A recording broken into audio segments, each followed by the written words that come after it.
Okay, so I have to once again apologize for my snafu in regards to my Amityville Horror reviews.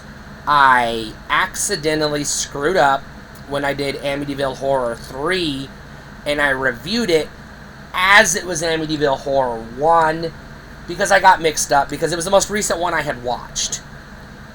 And so I have been avoiding talking about Amityville Horror 2 because I just recently went back and did my actual Amityville Horror 1 review. So my Amityville Horror movies reviews are a little out of order because I technically did 3, but I called it 1, and then I did 4, and then I did 1, and then I renamed 3, and then now I'm doing 2. So I apologize for the confusion. I'm trying my best to clarify in each subsequent video so it's no longer confusing. And then once I go forward in the franchise, I won't bring it up again. I just want to put that out there because I recognize it can be confusing to people because I screwed up. I admit that. I'm human. I make mistakes. However, I did make sure I was reviewing the correct Amityville Horror 2. And I'm going to give this one a short review because there are two major trigger points in this movie that are going to be tremendous turnoffs for a lot of people. Because this is the one that's actually based on a true story. This is the story of the serial killer who murdered his family.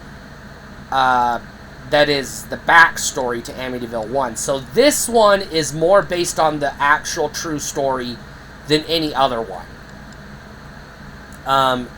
Which means there are details in this story that may be exaggerated, may not be exaggerated.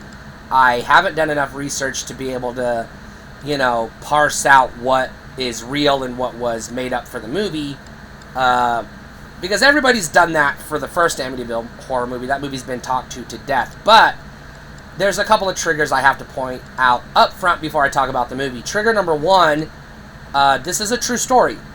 The spoilers, but it's not spoilers if you watch the first movie because you know the backstory. He's going to murder his entire family. He goes crazy. He alleges he hears voices or becomes possessed or something like that and murders his entire family. That's a bit triggering for some people because these are real people that really died. Their deaths are brutal, and to the best of my knowledge, the kills are real.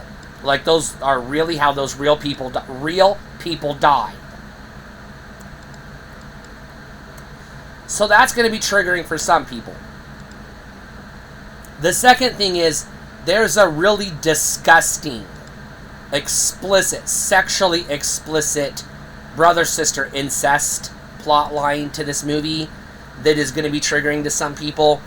Because I don't know, well, it's triggering enough, but I don't know if that was added for the movie or if this creep really fucked his sister. Because if he did, that's bad. That's bad enough. And then he murders her later on. That's terrible. So those are the triggers / spoilers I want to get out of the way.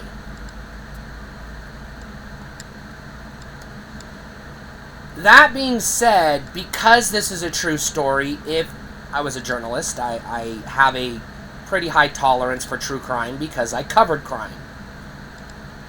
So, if you can tolerate true crime, you can watch this movie as a pseudo-true crime, not documentary, but, what's the word they use? Dramatization. This is a dramatization, possibly heavily exaggerated, of real-life events.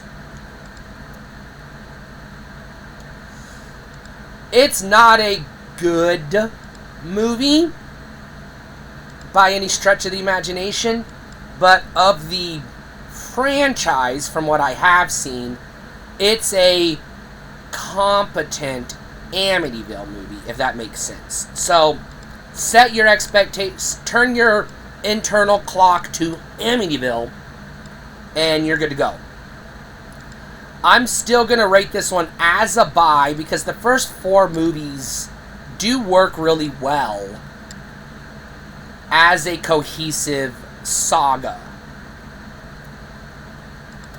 They just did the George Lucas thing where they made part 1 first, and then part 2 is actually part 0, and it gives me a headache, but whatever, it is what it is.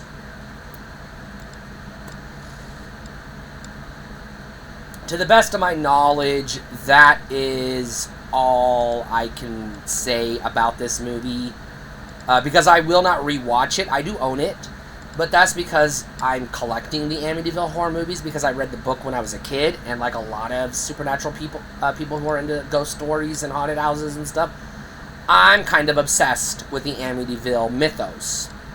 This movie is, I would argue, at least as important to the mythos as the first one. Definitely more important to the mythos than the subsequent films, which are just pure fiction. There's a lot of fictionalization in these first 2 movies, but they are heavily inspired by somewhat true events. Although the validity of the claims are obviously questionable. But again, real people died, and this movie depicts those deaths, just like the first one did. So, fair warning. Stay cool.